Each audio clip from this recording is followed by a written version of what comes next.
This podcast is produced by Outcomes Rocket, your healthcare exclusive digital marketing agency. Outcomes Rocket exists to help healthcare organizations like yours to maximize their impact and accelerate growth.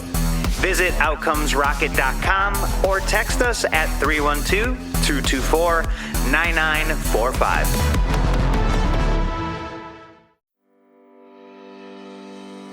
Hello, everyone, and welcome back to the podcast. So excited you tuned in because today I've got Surya Singh on the podcast. He is the CEO of InformedDNA. They're a leading tech-enabled genomic solutions provider, and under his leadership, InformedDNA integrates genetic insights into healthcare to improve patient outcomes, optimize clinical decision-making, and reduce costs. I'm really excited for this conversation with him. And Surya, just want to give you a warm welcome. Thanks for joining us.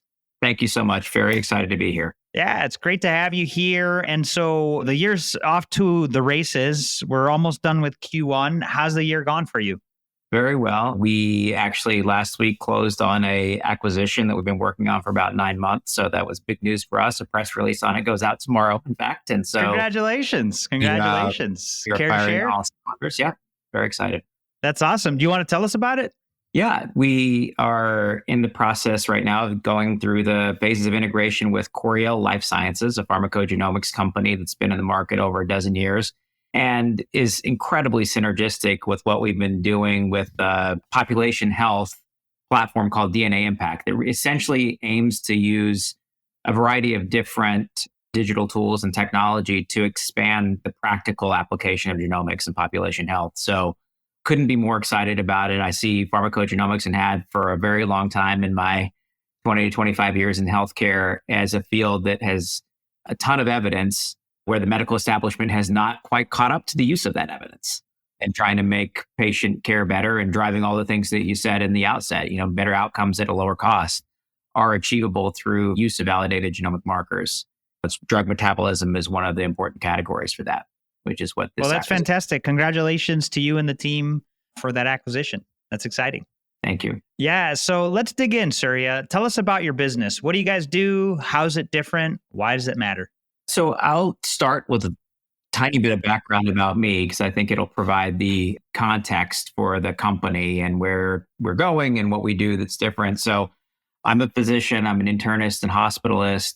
I practiced here in Boston at the Brigham and Women's Hospital as a hospitalist for a number of years, full-time first and on a part-time basis. And so, I had the chance to see firsthand a lot of the end results in a tertiary or quaternary care referral center of a lack of prevention, lack of proactive preventive care. And I come from a medical background, medical family, came into medicine being, quite familiar with a lot of the issues that have emerged over the last half century of healthcare, of things that you've covered well on this podcast and the episodes that I've listened to at least, just the disorganization and chaos and fractured care that we have. A recurring theme that you and many others have had amongst your guests is the need for us to move away from a reactive system that takes care of people when they're sick rather than a well-care system that is more proactive, right? And we all talk about that. I've been talking about it for 20 years consistently. And just to kind of give the quick thumbnail sketch, I spent time as a strategy consultant when I left practice full-time at McKinsey, and there was a series of small companies, including a company that did, in those days, in the mid-2000s, large data risk analytics before we really called it predictive analytics as a field, called D2 Hawkeye. And I really cut my teeth here thinking about how can we use the data that's available in order to do what we're doing now, and I'll get to at InformedDNA, just better population level stratification and drilling into individuals to really understand risk profiles. Population strata and kind of what we now call precision medicine, what we formerly would call personalized medicine, are really just good medicine and good population stratification and being able to apply better and more precise interventions to stratified pieces of the population so that we can be more effective and more cost effective. And in those days, our tools were a little more blunt, but the concept was the same. And we were trying to use claims analysis in order to drive drilling into the diabetic portion of the population and see which end organs were the ones that were lighting up and giving a problem earliest so that we could apply better interventions. And fast forward, I ended up through a series of different career moves at CVS for a stint as the chief medical officer of the specialty pharmacy business. And so got very deep into thinking about medication adherence for those at greatest risk and quite vulnerable populations according to their disease profile, both socioeconomically, but also based on having a diagnosis of a rare disorder or severe disorder. And also very deep in the world of kind of cancer therapeutics, and went through about 3 cycles of different companies trying to manage risk in a capitated way for cancer patients, both at the practice level and working with health plans and so on.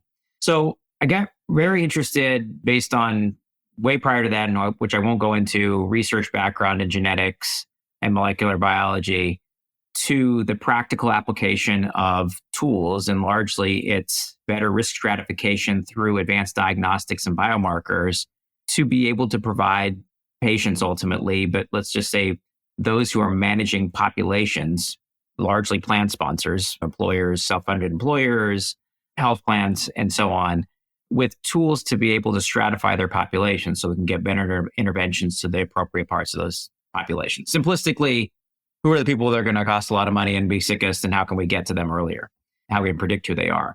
And I left CVS. It was clear to me after I was there through the acquisition merger with Aetna that there was going to be a lot of roll up the sleeves work in the integration period. And I really wanted to work more in innovation. I built an innovation team at CVS and so on. And so I was interested in getting out and kind of putting on the entrepreneur hat and thinking about how to get to spend more time in precision medicine. And after about a year of serving on advisory boards and things and doing a portfolio of activities, I started a company with a co-founder, close colleague of mine in genomics, aimed at creating technology that could normalize the input and take essentially the results of genetic and genomic testing, put them into a database after that normalization, and then apply a rules engine to them to produce reports. In the process of going out to the market and talking about licensing that to different entities, we had a conversation with InformedDNA. InformedDNA decided to acquire that company, and I came in as CEO in 2023. And we've been on a journey since then, which brings me all the way back to your question about what do we do that's different. This company's background and its 3 phases that it's been through, it's been around 18 years now, so it's not a brand new company by any means, have really kind of given it, I think, a really important set of expertise and experience from which to create the best models for implementing precision health at scale. First, it was an outsourced genetic counseling company, and that business is alive and well. We have agreements with about 70 health systems around the country that refer us patients for genetic counseling, either as a supplement because they're understaffed in genetic counseling in their cancer center or their reproductive health practices, or as a full replacement. So that was the first kind of genesis of it. They went out and did the hard work of getting in network for providing genetic counseling across the country, originally for about 100 to 120 million lives, and now it's 150 million lives of payer coverage. And then after the payers that they got in network with saw that they had this deep genetics expertise, they said, can you help us with writing our policies, with our utilization management criteria, with our claims edits and so on? So in the second phase of the company, they built a business doing all those things. The third phase, which we're in now, and really is the, sort of the passion that I have for doing this work, is to build a population health platform and deploy it, implement it on the behalf of plan sponsors to fix what has become as big of a problem as the overutilization and misinterpretation problem in genetics. And that is underutilization of heavily validated genetic and genomic assessments. So we've introduced a platform to do that, DNA Impact. I mentioned one of the acquisitions. There have been a couple that we've done now to more rapidly accelerate its development. And I think the thing that we do that's different on that up front is take a broad lens so that we're not looking at just cancer alone or just cardiac alone. We're looking across different therapeutic areas. So it's not a point solution, just single therapeutic area platform. And then secondly, we go all the way to the end of the earth of trying to make the process of getting people through that funnel, deciding whether or not testing is right for them, getting the testing done, interpreting the testing, talking with the patient and their provider so that the test is interpreted correctly, and issuing a report. So it's a really kind of full cycle service, as opposed to just doing very transactionally issuing a lab report. So obviously a lot of depth on any of those pieces, but there's your long-winded answer. No, that's fantastic, Surya. Look, it's very clear. I love your passion for this. I think the way that the companies come together has really kind of been like an orchestra, right? Different innovators doing different pieces of the puzzle, ultimately to help the clinicians deliver the best care that they can with a data set that's underutilized. Look, we like to learn from successful people. What's your favorite business resource or hack that you recommend to our listeners, and why?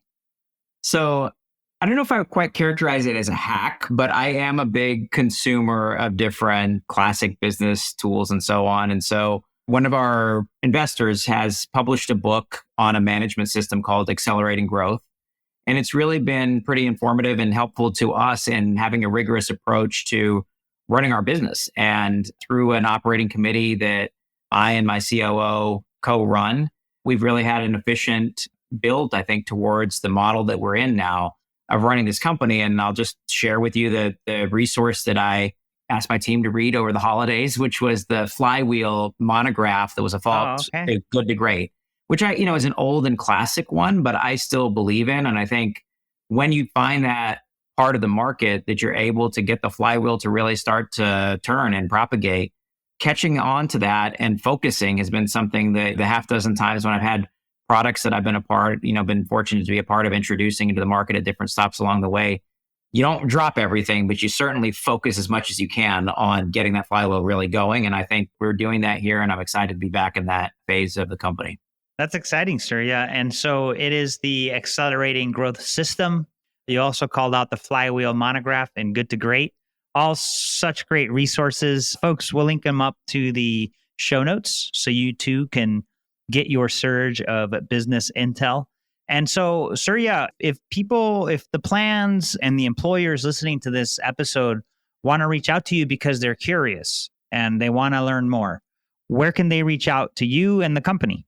So definitely on our website, InformedDNA.com would be the primary place. I'm available on LinkedIn and over email. I personally review my email and can't say I'll be as rapid response as I heard anecdotally Mark Cuban was before Cost Plus Drug was started. That was a cold email that started that, but I am very quick to respond over email, which is also published on my LinkedIn profile. So you can reach us any of those ways. And we're active on the other social media platforms also, including Instagram. So I think any of those places you can find our company and find me. That's outstanding. Thank you so much for that. And folks, in the show notes, we'll leave all the ways to get in touch with Dr. Surya Singh. He's the CEO of InformedDNA. They're leading the way in tech-enabled genomic solutions for plans and employer sponsors. Tune in to stay in touch with him. And Surya, really appreciate you joining us. This was a really great episode. Thanks so much, Saul. Much appreciated.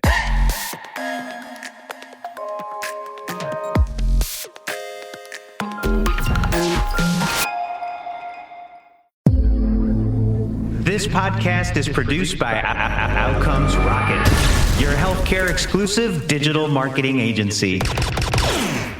Outcomes Rocket exists to help healthcare organizations like yours to maximize their impact and accelerate growth. Visit outcomesrocket.com or text us at 312-224-9945.